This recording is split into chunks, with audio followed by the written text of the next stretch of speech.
Conectate con nosotros.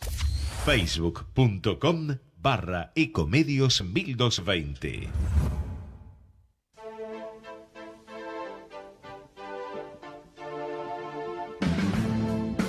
Al derecho y al revés. Las dos caras de la realidad. El yin y el yang de los temas actuales.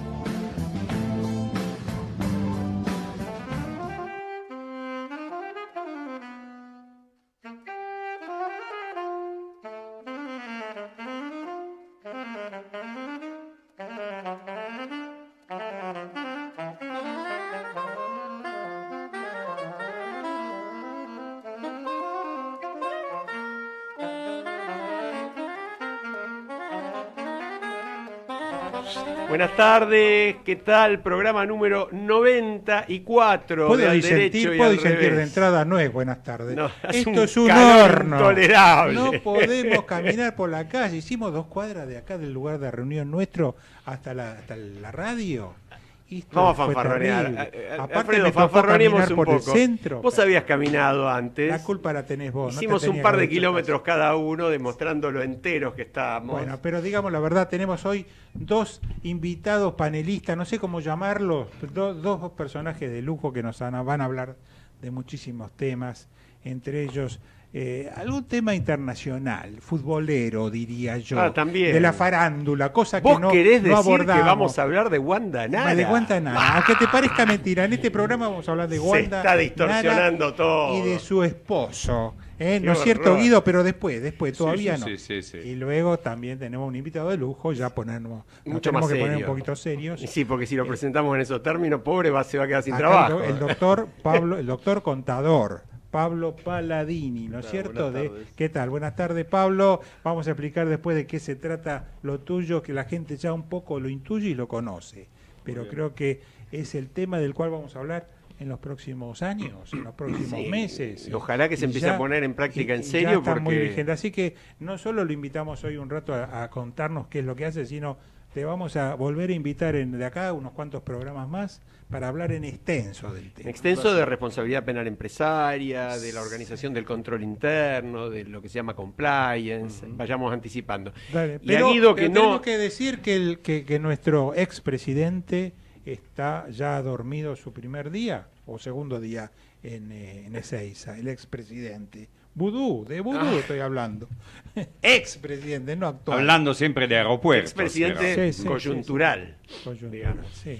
Vos no lo nombraste a Guido, la audiencia lo conoce, pero Guido Gasoli, destacado periodista italiano, italiano-argentino. Corresponsal del diario. Del Fatto Quotidiano, que es el diario más grande independiente de Italia, y después soy también corresponsal por un diario de opinión que se llama El Subsidiario, y ahí prácticamente trabajo bajo el seudónimo de Arturo Illia.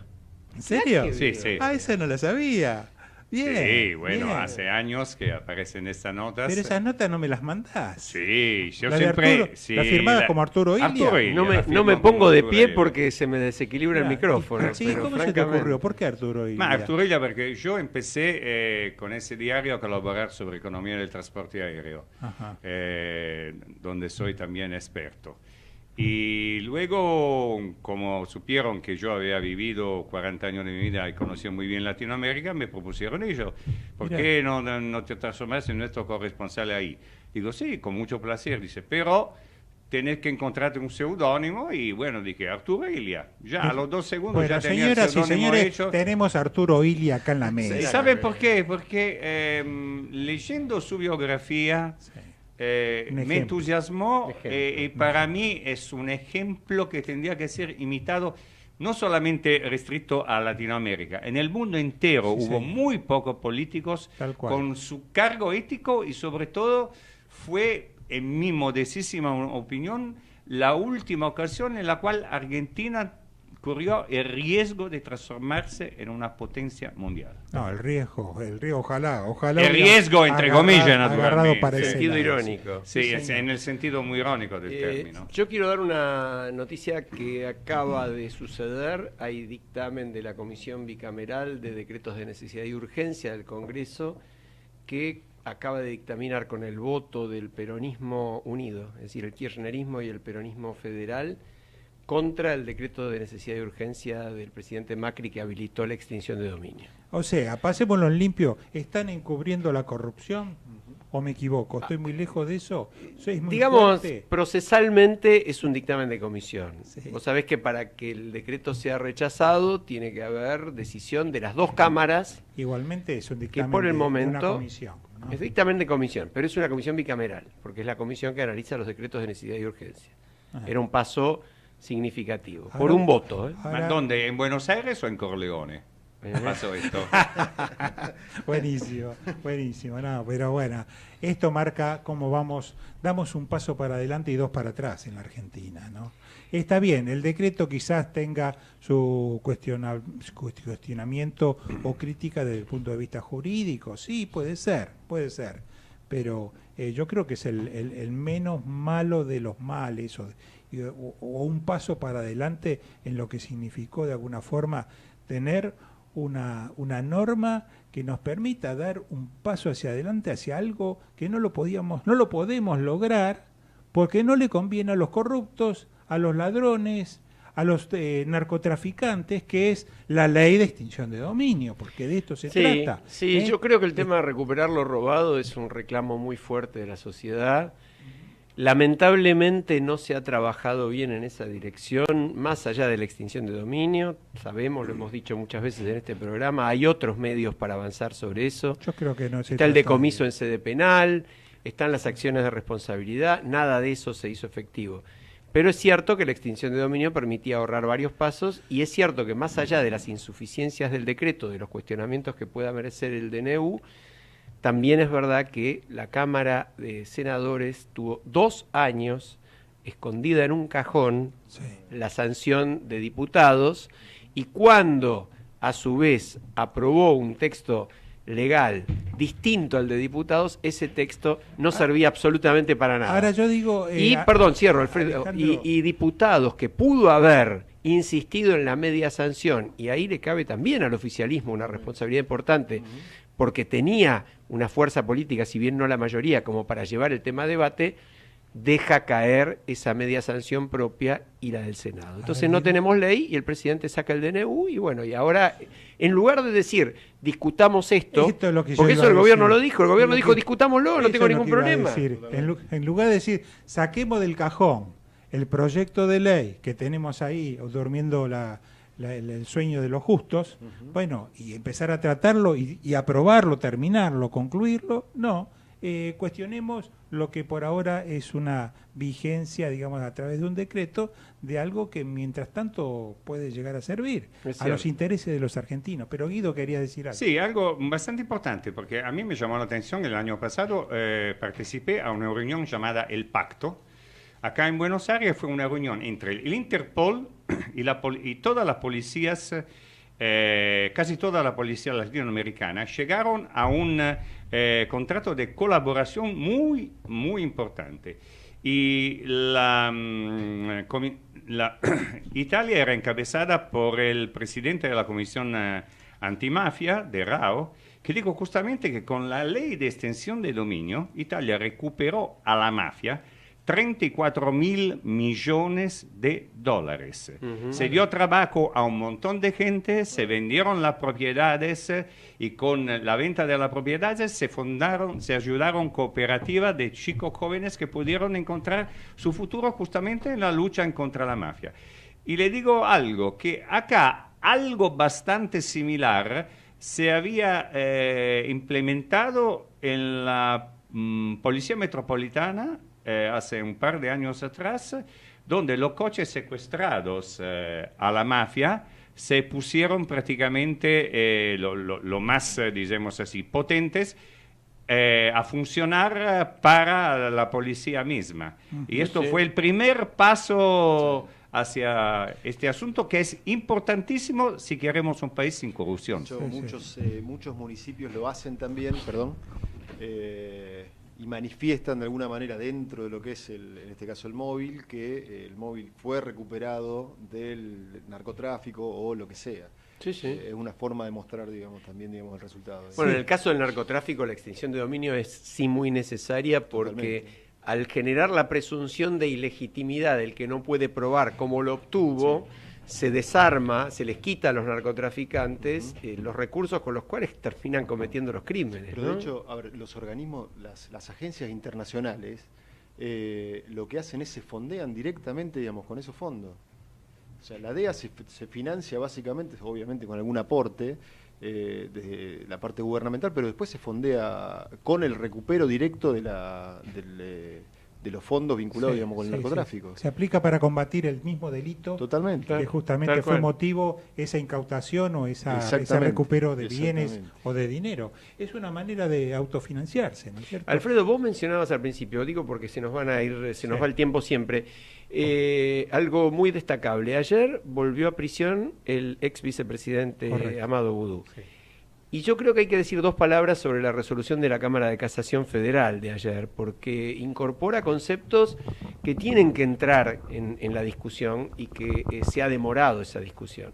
Uno de los conceptos tiene que ver con que Boudou tiene condena de tribunal oral, es decir, de 3 jueces, después de haberse producido toda la prueba correspondiente, en lo que en la Argentina es una instancia única de juzgamiento penal. ¿Esto qué quiere decir para el común de la gente?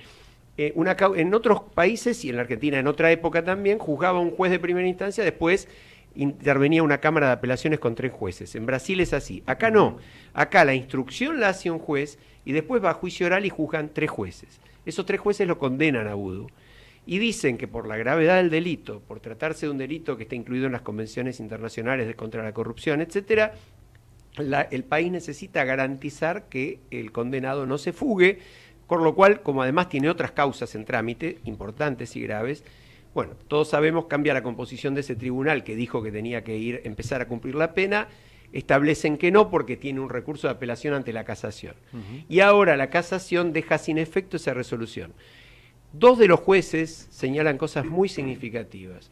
Uno de ellos habla de la necesidad de no generar una imagen de impunidad en la cual los poderosos que cometen delitos graves puedan liberarse de la justicia. Y la otra, el doctor Gemignani, dice, hay una certeza razonable que emana de una sentencia de tribunal oral. Y hay una presunción de inocencia que es razonable también considerar, pero la certeza que emana de una condena es más fuerte. Yo lo que cierro con esto, señalo es, en Brasil, por ejemplo, la jurisprudencia establece hace rato que una sentencia primera, un solo juez, confirmada por la Cámara, 3 jueces, implica la obligación de cumplir. Por eso el expresidente Lula está preso, con 2 condenas ya. En la Argentina eso no existe. Y como eso no existe, también en paralelo no existe ninguna prohibición para ser candidato a pesar de tener condenas penales. Es lo que se llama ficha limpia. Bueno, sí, el tema es muy jurídico, lo que acabas de decir, quizás se escape al alcance de algunos oyentes, pero lo cierto y lo real es que Amado Boudou, a la vista de todos los argentinos, ha incurrido en delito, está más que probado, ha sido enjuiciado, ha sido condenado, ha desplazado a un juez, ha desplazado a un fiscal, ha desplazado a un procurador general de la Nación, en fin, ha hecho desquicios por doquier y esa es una sola de las tantas causas que tienen porque en la cola siguen 4 o 5 más. O sea, Amado Boudou debió haber estado, yo creo que en todo momento, detenido. Bueno, nada, yo creo que no merece ni siquiera discusión desde el punto de vista ya no tanto jurídico, sino de la realidad de los hechos, de la realidad de las pruebas, que todos ya a esta altura conocemos y son más que abundantes. Pero yo quería pasar a otro tema, así rápidamente, que acá ya que nos visita el amigo Palladini, contador público igual que yo, y que tenemos al criterioso Guido, además de Alejandro, que es un excelente jurista, es el caso del arrepentido Manzanares, que es un contador público que ha estado 1 año y pico preso. Colega de ustedes. Colega nuestro, ejemplar colega. En cambio, D'Alessio no es colega mío porque es falso abogado. Ejemplar colega de lo que no tiene que ser, por supuesto, pero bueno, colega al fin. Por suerte, no me cabe en las generales de la ley porque yo lo he criticado desde el momento cero, es decir, desde que intervino en la pericia de los Kirchner, y esto es público, así que me saca de las generales de los colegas de los contadores. Pero nada, la realidad es que escuché un comentario muy interesante de alguien que tiene información, más información y de primera mano que todo el común de la gente, de los argentinos, que es el fiscal Moldes, el fiscal de Cámara. Si bien el fiscal dice que no leyó las declaraciones que hizo Víctor Manzanares, lo cierto es que sí tuvo seguramente más que un comentario de quienes están muy cerca de la causa, quienes sí, que están muy cerca de la causa de los cuadernos, que son los fiscales Stornelli o el fiscal Rívolo, ¿no? Carlos Rívolo. Moldes dijo algunas cosas como esta: Manzanares, para la causa de los cuadernos y para la familia Kirchner, es una figura especial. Manzanares aún, no, y estas son palabras de Moldes, Manzanares aún no fue aceptado como arrepentido, pero él quiso decir que se espera todavía mucho más de él. En este sentido lo dijo, que no solamente ya ha dicho muchas cosas muy importantes en contra del sistema de corrupción, sino que se espera todavía mucho más, que aporte no solamente de información, sino también de documentación. Es testigo protegido, como eso sí, lo han declarado, pero ahora no corre, justamente por ser protegido, no corre los riesgos de parte de quienes tienen motivo para dañarlo, dijo el fiscal. Puede hablar sin ser, y esto lo agrego yo, sin ser apretado en la cárcel si es que volvía a la cárcel, porque ahora está en un lugar seguro, donde nadie sabe exactamente dónde está ubicado. Dice, todavía no fue aceptado como arrepentido jurídico, dijo. Como fíjense este reparo que viene del fiscal Moldes. Dice, no fue aceptado como arrepentido jurídico. Es algo mucho más grave que eso. Él lo llamó Moldes, un arrepentido moral. Y agregó, está en un proceso de introspección, Manzanares, ¿no? Introspección de una etapa de su vida de la que él abomina. Esto es lo que dijo el fiscal Moldes. Sí. Como también abomina a quienes lo llevaron a eso. Eso lo convierte, y ahí termina y cierra Moldes diciendo, lo convierte en una bomba de tiempo, refiriéndose a los Kirchner. Sí. Ojo, yo a Moldes lo conozco personalmente, a Germán, y creo que sea uno de los republicanos más republicanos que haya encontrado en mi vida en la República Argentina. Coincidimos. Sí. Y es una persona, aparte de una cultura impresionante, escribió libros también sobre la arquitectura romana, y es un gran experto de un montón de cosas, pero es una persona recta. Y yo estaba también escuchándolo ayer en esta transmisión. Y de golpe y porrazo lo vi empezar a medir las palabras, como si, hablando en Tano, quería tirar tiene que tener cuidado, tiene que tener cuidado. Of course. Exacto. Y me pareció algo impresionante cuando dijo que tiene una crisis interna tan grave, y ojo, porque también la historia del Manipulite, donde esta persona que al comienzo aportan gotitas, de golpe y porrazo se transforman en la catarata de Iguazú. Ahora, yo me pregunto, ¿no? Un tipo como Manzanares, que es el contador histórico del anterior matrimonio presidencial desde hace muchísimos años, viene ahora a explicar cómo funcionaban todos esos mecanismos de corrupción. ¿Cuál puede ser la defensa frente a eso? Porque hasta ahora se ha tratado desde el lado de los corruptos que, aclaremos, no son de un signo político solo, lo decimos siempre, ¿no? Los corruptos no son de izquierda, no son de derecha, no son populistas, no son liberales, son corruptos. No tiene justificación. Son ladrones, si lo que tal cual. Decir, no tiene justificación. Tal cual, ¿no?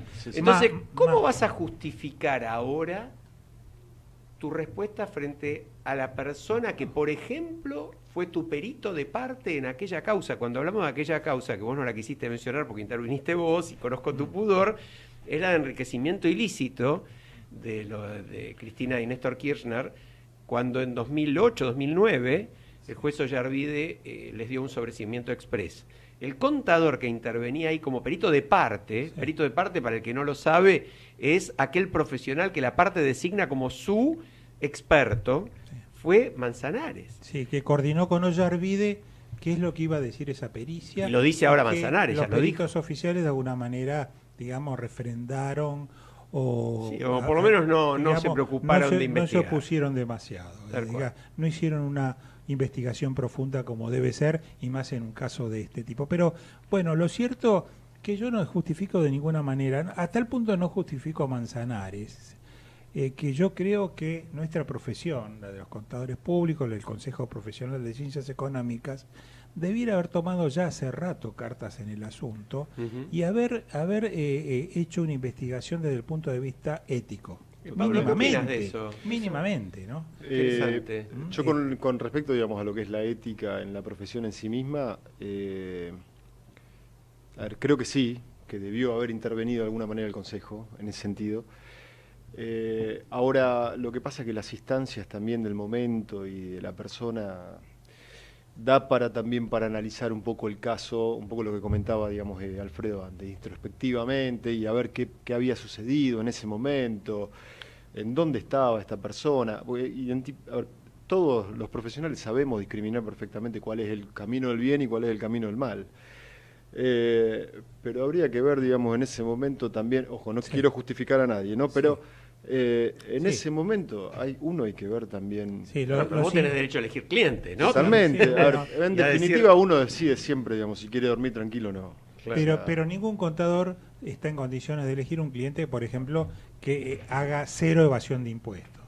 Pero la realidad que en nuestro país es que mínimamente algo no se paga, por lo menos se elude. Alfredo, no estamos hablando de ilusiones, estamos hablando de cómo justificar un patrimonio que se duplicó, triplicó cada año. No, pero quizás, digamos, la respuesta es, si quiero responderlo, perdón la expresión, pero para la tribuna, y obviamente que sí. ¿Qué quiere que le diga? Y la realidad es que en mi carrera siempre he decidido cuál es el camino, y creo que siempre he decidido el camino por el lado bueno de la fuerza, podríamos decir, ¿no? Ahora, puedo opinar, sí, considero, digamos, que fue un error completo, digamos, y que fue básicamente, digamos, bueno, pero este es un ejemplo. Yo creo que si se habla un poco de estos temas, así en los medios, está bien, nosotros tenemos una llegada relativa, pero si esto se multiplica, de pronto va a ser que los otros colegas, el resto de la matrícula profesional, o las generaciones de contadores y gente de ciencias económicas que se reciban los próximos tiempos, o los estudiantes, van a tener también la mirada de estos casos. O sea, este hombre terminó preso 1 año y medio, ahora está diciendo hasta lo que ya había olvidado de alguna forma, está hablando por los 4 costados, no hay que pararlo Pero yo creo que, Alfredo, el punto clave es ese. Bueno, o sea, es encontrarle, digamos, y poder decir, bueno, esta persona actuó de determinada forma, el profesional actuó de determinada forma, eludió, digamos, evadió, digamos, todo tipo de leyes y demás, y contribuyó, digamos, de alguna manera, digamos, a un enriquecimiento ilícito, un delito, etcétera, etcétera, y eso está penado, y esta persona, digamos, está condenada, etcétera. Y eso va a quedar en el libro. Claro, y él se encuentra que va a quedar en el libro se encuentra con que su cliente o sus clientes, en estas circunstancias y estando él preso durante tanto tiempo, le dan la espalda. Exactamente. Ni siquiera se han ocupado de ir a preguntar cómo están sus 3 hijos, que son pequeños. Bueno, lo mismo pasó con los contadores de Manipulite. Los contadores de los partidos eran personas de extrema confianza de los partidos. No se movía hoja que ellos no decidían. Ajá. Cada guita que entraba, ellos tenían prácticamente la cuenta hasta la última lira, porque todavía el euro no había llegado por suerte. Y cuando explotó el caso se dieron cuenta que ellos habían puesto su firma por abajo de todo, pero ellos pensaban, no, el partido me va a defender. minga, el partido te dejó solo como un pájaro en el medio del Océano Pacífico. Y a este punto, todo tu espíritu partidario de creer en un cierto ideal, donde pasaban cosas, bueno, que no eran tan limpias, pero siempre con el eje del desarrollo del partido en el medio, ¡pum!, se va abajo. ¿Por qué? Porque te quedaste solo. Hiciste la figura del estúpido y de golpe y porrazo quebras de una forma impresionante.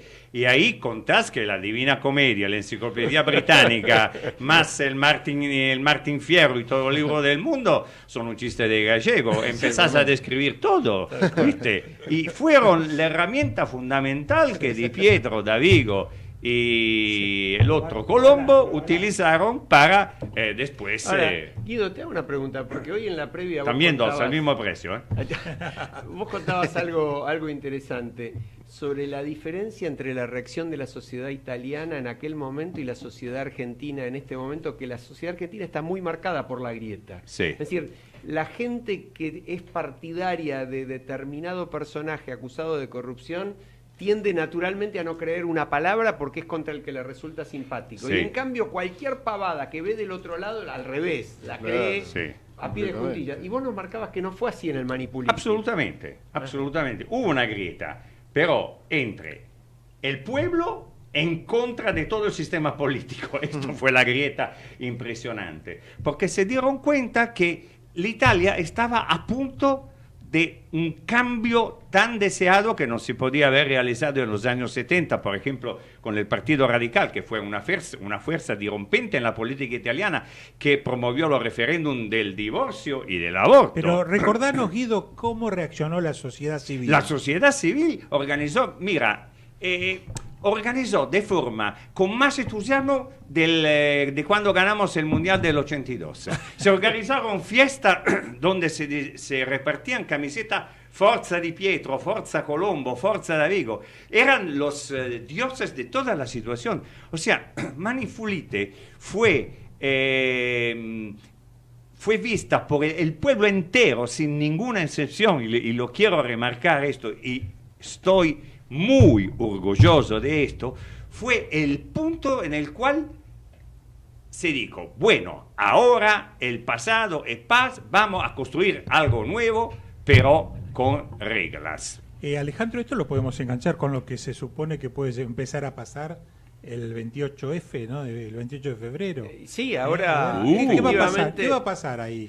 Ficha limpia, todo vapor, chicos. No es ficha limpia, pero es una iniciativa de gente que también ha sostenido... La idea es movilizar la sociedad civil atrás del tema del juez. Lo vamos a charlar también un poco en la segunda mitad con Alejandro Fargosi. Lo dejamos para entonces. Pero efectivamente es una convocatoria, anunciémosla, la del 28F al Consejo de la Magistratura, para reclamarle al Consejo que juzgue y sancione a los jueces corruptos y en particular que tome muy seriamente el caso del juez Luis Rodríguez, acusado, severas acusaciones de haber protegido a Daniel Muñoz y a su mujer. Y a otros, nosotros tenemos la denuncia de Liusi. A otros, y además de eso habría que ver quién está atrás de Daniel Muñoz, porque esta es otra cuestión, ¿no? Nadie duda que llevarse 70 millones de dólares como mínimo no es algo que se lo pueda haber hecho sin complicidad de quienes estaban arriba de eso. Es toda una película aparte, perdón. Es una película. Toda una película aparte. Como decimos siempre, el tiempo es tirano, ya vemos que se nos fue en medio programa.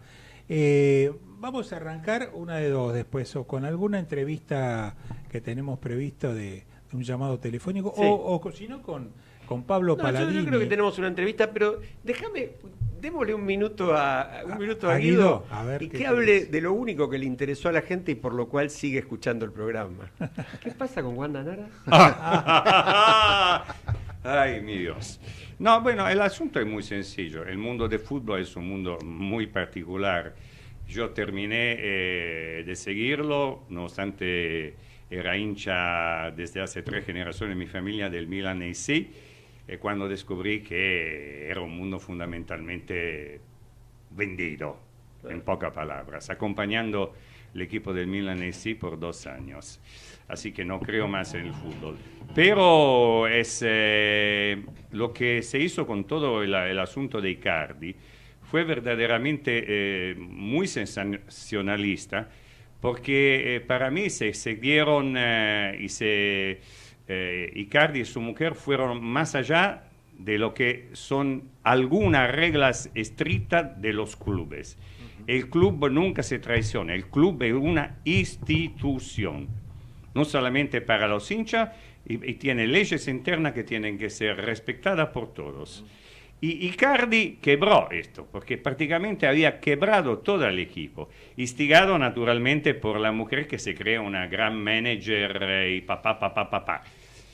Y luego, que es Wanda, y que la señora Wanda prácticamente construyó toda esta cosa para luego pedir más guita y tener para el marido un contrato mejor, y está obteniendo exactamente lo contrario, porque ahora parece que no es tanto un chiste de gallego lo que digo la Gazzetta dello Sport.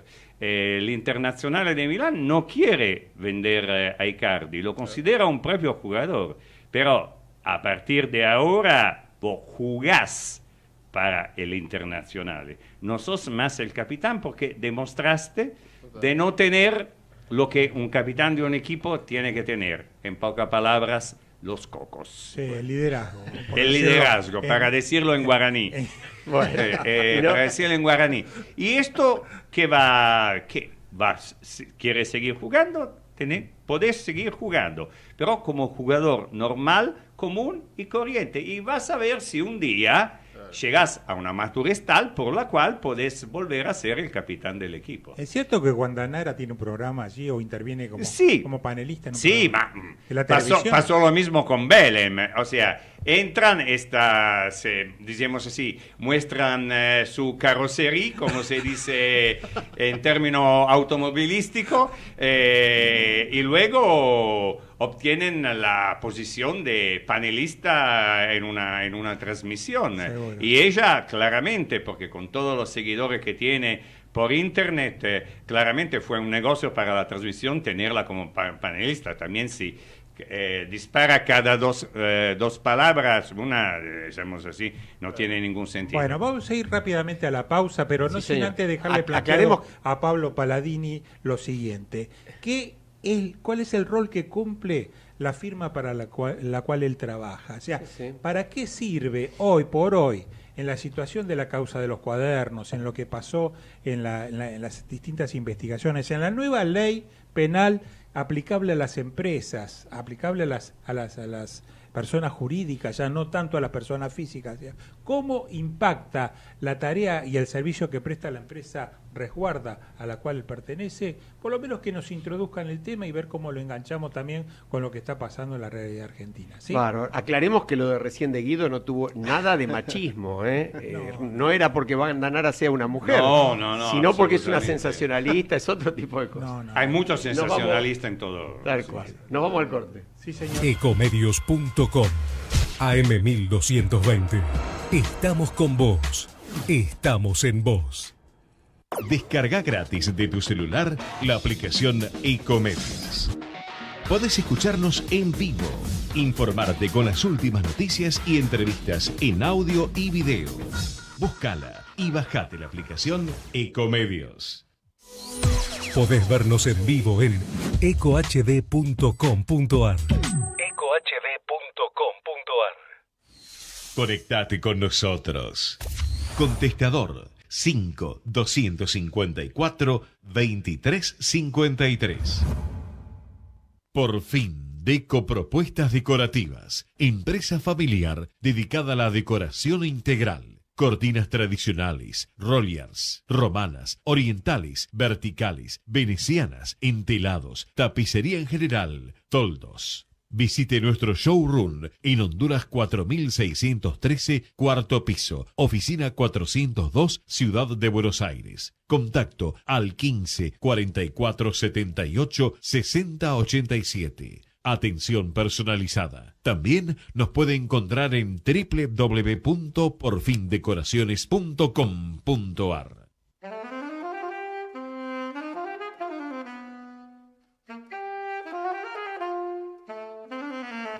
Bueno, estamos de vuelta y tenemos en línea un destacado abogado, amigo de la casa, ex miembro del Consejo de la Magistratura.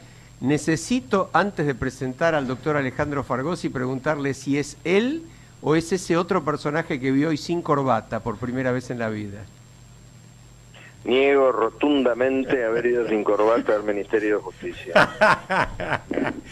Se produjo un hecatombe, casi se deja de presentar el proyecto de ley de responsabilidad penal juvenil porque la discusión era qué pasaba con el doctor Fargosi que estaba sin corbata.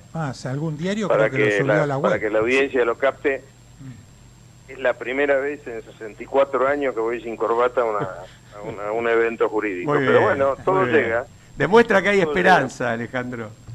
Está justificado con 40 grados de calor. Pero bueno. Te queríamos preguntar sin anestesia sobre un tema que vos conocés muy bien, como es el del funcionamiento del Consejo de la Magistratura, y consultarte, ¿qué pensás vos que va a pasar con las gravísimas denuncias que ya están planteadas, en particular contra el actual juez federal Luis Rodríguez y contra otros magistrados? ¿Y qué expectativa tenés con respecto a la marcha anunciada para el 28 de febrero, la marcha del 28F? Empecemos por lo primero. El proceso de investigación de las denuncias contra los jueces es bastante lento. Por ejemplo, bueno, yo lo sufrí en carne propia con Ollarvide, no había manera de avanzar. Cuando explotó lo de aquel caso Liuzzi, ¿se acuerdan ese cremista? Tal cual. Yo pedí como 30 medidas de prueba, no me despacharon una sola, porque los que deciden las medidas de prueba son los consejeros que integran la comisión de disciplina. O sea, para ponerlo en criollo, va a pasar lo que el consejo quiera.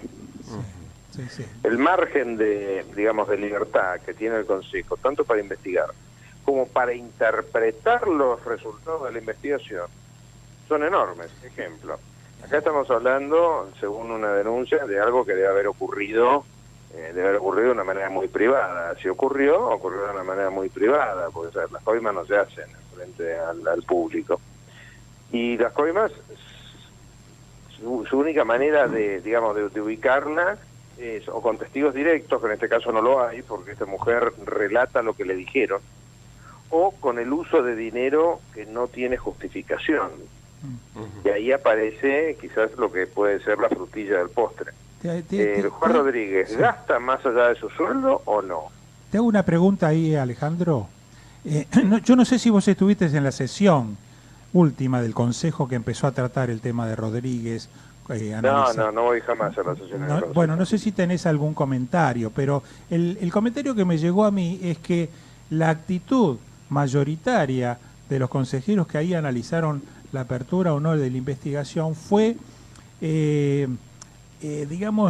delimitar o circunscribir el ámbito de investigación hacia el juez Rodríguez lo máximo posible. Por ejemplo, quitar la investigación, de los bienes a nombre de los familiares más allá del segundo grado de consanguinidad o cosa por el estilo. Claro. Ahora, esto un poco ya de movida, indica que la actitud de este Consejo vuelve a reiterarse lo que pasó en la causa que vos mencionabas de Ollarvide. Es decir, esto indica que vamos por mal camino nuevamente, que lo que menos se está buscando es investigar a fondo, sino tratar de que no pase nada. No sé, ¿esta es la sensación tuya? El Consejo tiene una cantidad de agujeros negros en su estructura, así, organizativa, en su estructura reglamentaria y en las costumbres que lo rigen. ¿Sí? Porque no todos son normas, hay cosas que son costumbres. Uno de los temas con los que me cansé de pelear, y perdí siempre, bueno, yo era un monobloque, era un solo voto, es que a los jueces no se los debe juzgar por un acto, sino por una conducta.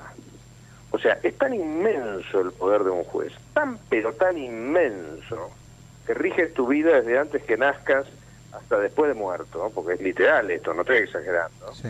Porque va desde qué hacer con un óvulo y con un espermatozoide, si hay un banco de semen y un banco de óvulos, hasta qué pasa con tus bienes después de muerto. Es tan inmenso el poder que los parámetros para juzgarlo tienen que ser absolutamente estrictos y duros, y sobre todo amplios. Sí. Desgraciadamente, la tesis que ha dominado siempre al Consejo antes de mi época, después de mi época y por lo que me estás diciendo ahora, es que no se juzgan conductas sino hechos concretos. ¿Y cuál es el problema de juzgar un hecho concreto? Es equivalente, para poner una metáfora fácil de entender, es equivalente a lo que se llama el campo operatorio. O sea, el enfermo lo van a operar de apendicitis, lo tapan con una sábana, hay un agujerito en donde está el apéndice y el médico no ve otra parte del cuerpo. Seguro. Y por ahí resulta que está, bueno, no es lo que pasaría al hacer operaciones, pero digamos, no ve ni siquiera si está con los ojos abiertos. Y a mí eso me parece un error inmenso. ¿Por qué? Porque los jueces son, digamos así, personas superlativas en la estructura republicana. Son inamovibles, pueden hacer y decir prácticamente cualquier cosa. O sea, no está para que lo juzguen como si fuese el vecino. Okay. Conclusión, ¿qué haría yo? Haría lo mismo que traté de hacer en los juicios políticos que promoví. Y es una prueba muy completa. Probar familias, etcétera. Pero claro, el Consejo no tiene esa actitud. Pensá lo siguiente, vamos a un tema que no tiene nada que ver con Rodríguez. El Consejo ni siquiera quiere avanzar en el cumplimiento de la ley de contratación de minusválidos.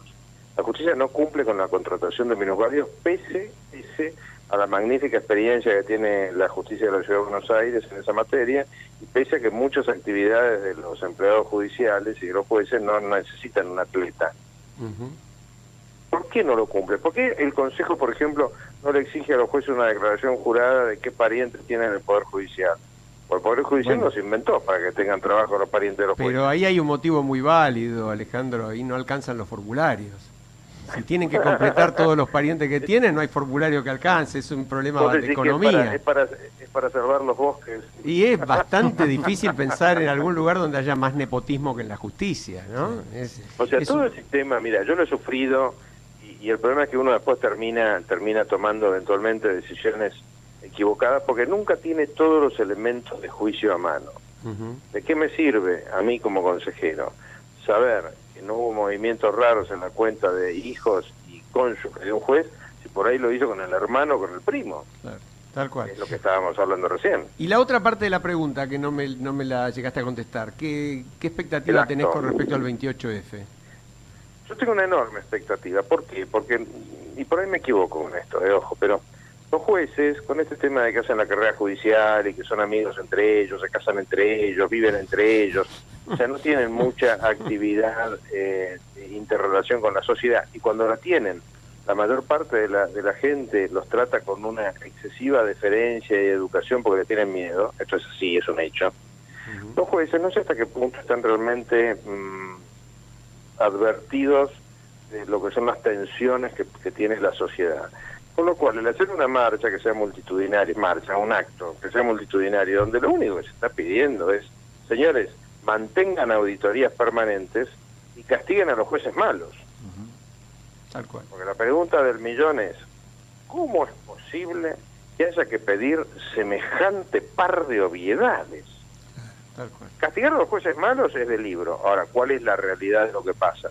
La realidad de lo que pasa con los jueces es que en una especie de solidaridad que a veces linda la complicidad, los jueces buenos, que son la mayoría, repito, los jueces buenos son la mayoría, repito, los jueces buenos son la mayoría, terminan protegiendo a los jueces malos. ¿Cómo los protegen? Te digo un ejemplo. Inventando esa teoría que no tiene ni pie ni cabeza, y es que los jueces no pueden ser juzgados por el contenido de sus sentencias. Entonces, si un juez no puede ser juzgado por el contenido de sus sentencias, ¿por qué lo vamos a juzgar? ¿Por cómo juega el fútbol? Tal cual, Sí, tal señor. cual, tal cual. Sí, Muy señor. bueno. Una Gracias, última pregunta, Alejandro. Estas declaraciones tuyas que las hiciste adentro del Consejo, las haces afuera del Consejo, sos un profesional destacado y conocido. ¿Te han derivado, te han resultado en algún conflicto desagradable, en algún tipo de sensación de malestar con vos de parte de jueces o cosas por el estilo? Sí, absolutamente. Y cada vez me imagino que va a ser peor porque los viejos tenemos esta cosa, ¿no? Esta verborragia. Cada vez tenemos menos miedo. Y ya he recibido bastantes mensajes de que no diga tantas cosas, que toque otro. Pero ¿saben qué? La voy a seguir diciendo. Qué barbaridad. Qué barbaridad. Bueno, desde ya estamos al lado tuyo. En lo que podamos decir nuestra solidaridad, porque aparte necesitamos gente valiente como vos, y ojalá hubiese muchos más, porque es lo que de alguna manera nos viene salvando, pero también es importante que toda la sociedad tome conciencia de esto y estemos allí presentes, no sé si en la plaza o en donde el día 28, y le demos para adelante. Rodríguez, hasta donde yo sé, tiene por lo menos 6 o 7 denuncias vigentes bajo análisis del Consejo de la Magistratura. Sí, pero guarda, porque es un caso, el caso de Rodríguez es muy curioso, y él había sido juez nacional, criminal nacional, no federal, durante 15 o 16 años, nunca lo habían denunciado. Yo trabajé. Y durante los años que lleva desde que fue designado juez federal, tampoco lo habían denunciado nunca. Esas 6 denuncias son todas por el mismo hecho.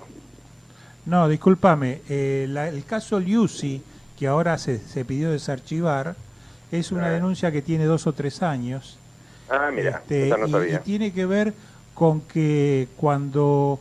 Liuzzi lo llamaba Yarvide. La tenía Yarvide y se la sacaron justamente y le pasó a Rodríguez. Claro. Llegó a Rodríguez y hubo 2 peritajes que llegaron a mano de Rodríguez, 2 peritajes contables en los cuales yo tuve alguna intervención, por eso conozco en detalle el tema, y resulta que en vez de seguir la línea del perito oficial, el juez Rodríguez dice exactamente lo contrario de la prueba pericial, en donde se insinuaba y se indicaba que Liuzzi no justificaba su incremento patrimonial, y a pesar de lo cual Luis Rodríguez lo sobreselló en 2 oportunidades, gracias a la intervención después de la UIF y de la Oficina Anticorrupción. Le dieron vuelta a la resolución, la Cámara le dio vuelta a la resolución, y gracias a Dios hoy creo que ya no la tiene más no la tiene tampoco. Pero esa denuncia que hicimos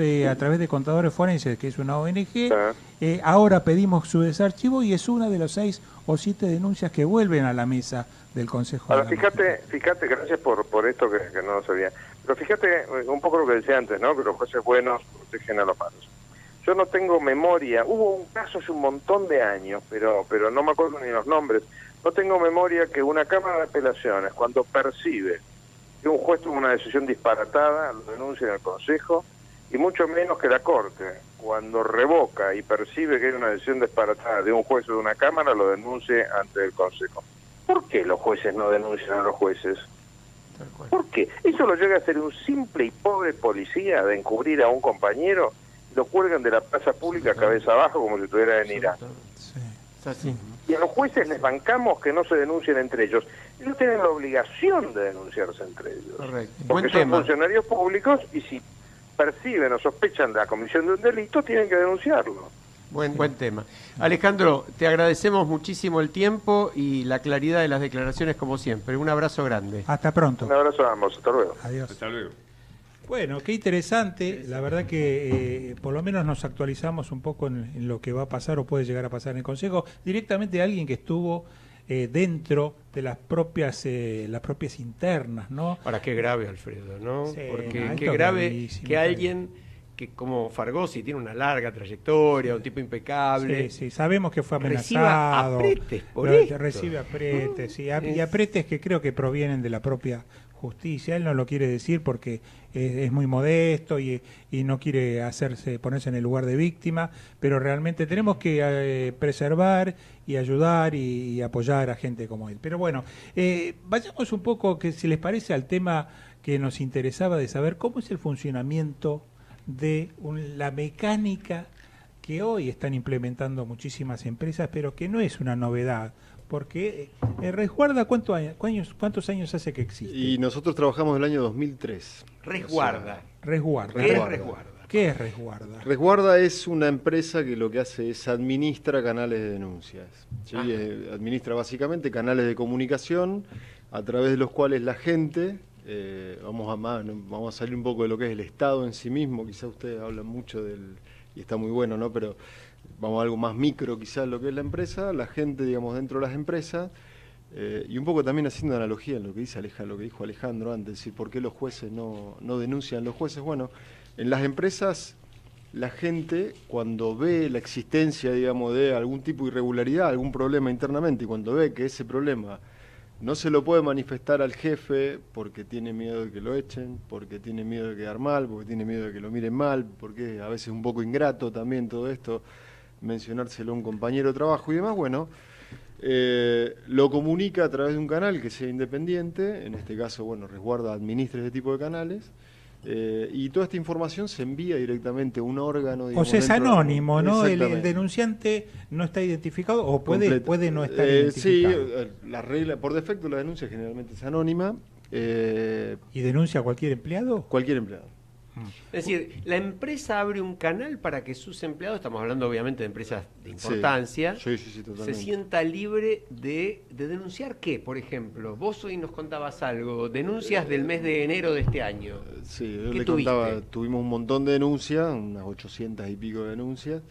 Se denuncia en el globo, digamos, de las cantidades de denuncias, se denuncia casi un 70% en temas, digamos, humanos, ¿no? En temas de fricciones humanas y a veces acosos un poco subido de tono, jefes que gritan alguna pelea, bueno, muchos temas internos. ¿Fraudes, delitos? Fraudes, delitos, claro, sí, también, en ese 30% restante, ahí tenés muchas irregularidades que suceden dentro de la empresa, que no necesariamente quizás son fraude, ¿no? Sí. Pero sí son hechos, digamos, ausencia de controles internos, violaciones de controles internos, mal uso de los activos de la empresa, sustracción de activos también. Bueno, sí, como puntos ciegos o fallas dentro de las empresas que tienden a corregirse. Sí, muchas fallas de seguridad también. Ahora, esos empleados que denuncian, está bien, pueden no estar identificados, pero en alguna forma son incentivados a denunciar. Por ejemplo, si denuncian que algo que permite corregir algo en la empresa, en la organización, y ahorrar dinero en el futuro. Totalmente. De pronto se lo puede llegar a premiar. Bueno, es un gran punto, es un punto que últimamente con Martín Girardotti, que es el socio y es el CEO de, digamos, de Resguarda, hemos tratado de investigar muchísimo en lo que es este mismo esquema en Estados Unidos, que por una cuestión de tiempo, digamos, y de jerarquía de trabajo, digamos, en sí estos temas están sumamente avanzados. Y ellos han avanzado mucho en lo que es el tema del reward, digamos, al denunciante. Sí. Entonces, de alguna forma... reward es recompensa. La recompensa, claro. ¿Sí? Aquí todavía estamos un poco más en pañales, ¿no?, en estos temas. La diferencia, ¿cuál es? Que creo que en algún momento esto va a llegar también, digamos, a toda esta zona del ¿Cómo impactó la nueva ley de responsabilidad penal de las personas jurídicas en la actividad de ustedes? Y catalizó un montón, digamos, todo lo que son los planes de integridad, dentro de los cuales están también los canales de denuncia. Es prácticamente una obligación, ¿no? Crear sí, tener canales de denuncia, sí. A ver, los canales de denuncia son, esto lo dice la ACFE, ¿sí? Que es la asociación, digamos, de certificadores de fraude. Yo soy el primer miembro latinoamericano de ACFE. Es espectacular. Nosotros participamos. Y yo soy integro del Consejo de Administración del capítulo argentino. Expliquen qué es, porque la gente no sabe. ACFE es la Asociación de Examinadores de Fraudes Certificados a nivel mundial. Es una organización a nivel mundial que tiene algo así como 80.000 miembros en el mundo, 80.000 especialistas, investigadores de fraudes y delitos económicos. Ahora, gente de la DEA, del FBI, en fin, todas las organizaciones más sofisticadas, Interpol, ni hablar, y también ni hablar de los principales estudios de auditoría de todo el mundo que tienen departamentos de forensic. Ellos creo que tienen varios asociados. Martín debe estar asociado, seguramente. En la Argentina debe haber unos 25 o 30 miembros. Sí, 30, creo que no más. Y con semejante estructura y conocimiento y expertise de años, esas organizaciones, la de ustedes obviamente es más difícil porque están trabajando para los privados dentro de los privados, ¿no puede contribuir también a disminuir un poco la corrupción? Claro que puede, pero no nos quieren, no nos llaman, no nos convocan. Obviamente, y aparte somos los más capacitados para este tipo de cosas. No sé si coincidís, Pablo. No, completamente. Pero yo hablo por mí. Yo sé que incluso muchas veces sí nos llaman, nos sondean, nos preguntan, y después dicen, no, este tipo es demasiado honesto, no nos sirve, nosotros necesitamos a alguien más maleable. No lo dicen, pero estoy seguro que lo deben pensar de esa manera. De hecho, mira, Alfredo, nosotros tuvimos un ejemplo, sin dar nombre, pero tuvimos una experiencia, digamos, de implementar el canal en una empresa pública, pública en el sentido de pública y capital, digamos, del Estado, duró un año el canal. Porque duró la gestión, digamos, que quería de alguna manera hacer transparente su propia gestión. Claro. Cambió la gestión, sacaron el canal. Con denuncias que, obviamente sin mencionarlas, pero realmente sumamente interesantes. Muerto el perro, dicen, se acabó la Totalmente. rabia. Pero, a ver, antes cuando hablamos y decíamos, bueno, nosotros... En este caso, muerta la vacuna, revivió la rabia. Revivió la rabia. Que cuando la información viene a través del canal, uno tiene que tratar de ser... ¿Se acuerdan que Bianchi antes decía que este Palermo era un optimista del gol? Bueno, acá los auditores tienen que ser optimistas también de los casos. Claro, que estar, pero seguro. Material para trabajar, yo les puedo asegurar que era... Pero bueno, vos sabés que se me ocurre preguntarle a Guido, ¿no? Parece que no tuviera nada que ver con este tema, pero todo lo contrario, porque es la pregunta que te iba a hacer a vos. ¿Cómo jugaría en Italia, Guido, un mecanismo de este tipo? ¿Vos qué crees? ¿Sería fructífero o lo que implicaría es una enorme cantidad de denuncias falsas?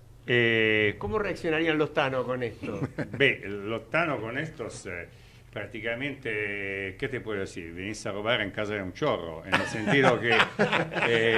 sentido que un asunto así, que todavía puede ser que no haya entendido al 100%, y después te pido explicármelo más hondamente, pero un asunto así, en teoría, en Italia sería verdaderamente una fiesta de chusmerío, del chusmerío interno a una empresa impresionante, y una lucha de poder hecha con carta más falsa de un billete de $1 con el Pato Donald de Bucado. Bueno, ese es el imaginario popular igual, le digo. Sí, no. Bueno, por eso le pregunté a Guido, porque somos muy italianos. El imaginario popular es ese, es que van a llover denuncias falsas, que van a llover cantidad de denuncias. La realidad, yo lo único que le puedo hablar por los 15 años de trabajo que tenemos en lo que es la implementación, no hay denuncia falsa, no llueven las denuncias, no hay avalancha de denuncias, porque en todas las empresas lo que te dicen es, no van a llegar a avalancha de denuncias, y van llegando a poco, porque la implementación se hace también, digamos, con, abogando de alguna manera, digamos, la seriedad del canal, manifestando que esto después, esta información va a ir a directores, que después lo van a investigar y van a gastar horas y demás. Por lo cual se apela, digamos, un poco por lo que es la responsabilidad de la gente en cómo va a tomar, digamos, este canal. Entonces, si quieren denunciar que el café está feo, vayan a hablar con el gerente. Pero ya un tema de acoso sexual, un tema grave de algún tipo, digamos, de ilícito dentro de la compañía, bueno, sí se puede comunicar. Y esto, uno que trabajó en empresas, no es simple comentarlo, digamos. O sea, no es para nada simple comentarlo. No es fácil comentárselo a un jefe, a un compañero. Entonces, bueno, el canal sirve para recolectar toda esa información que después, cuando no se la das cuando no la tiene, digamos, quien gestiona, y bueno, duerme en la almohada, ¿no? El tiempo vuela, señores. El tiempo vuela, el tema Jorge Newbery, ¿no? Sí, señor, así es. El tema es riquísimo, así que queda comprometido Pablo para visitarnos en otra oportunidad. Por ahí con otros temas adicionales, con algún caso sin dar nombres que nos puedas traer como inquietud para desarrollar acá. Volvió el sufrimiento de Fede. Federico Politi, nuestro productor que vino con alfajores de vuelta y se está desesperando porque se nos va la hora y no le vamos a entregar el programa. Y Gerardo está quemadito, bienvenido. Gracias, Gerardo, gracias, como siempre. Porque cubrió los dos roles con la ausencia, mientras estaba ausente Federico. Así que, señores, nos despedimos hasta el martes próximo. Y le damos paso a Voces y Memorias con Hernán Dobri. Sí, señor. Hasta el martes. Hasta el próximo martes. Adiós.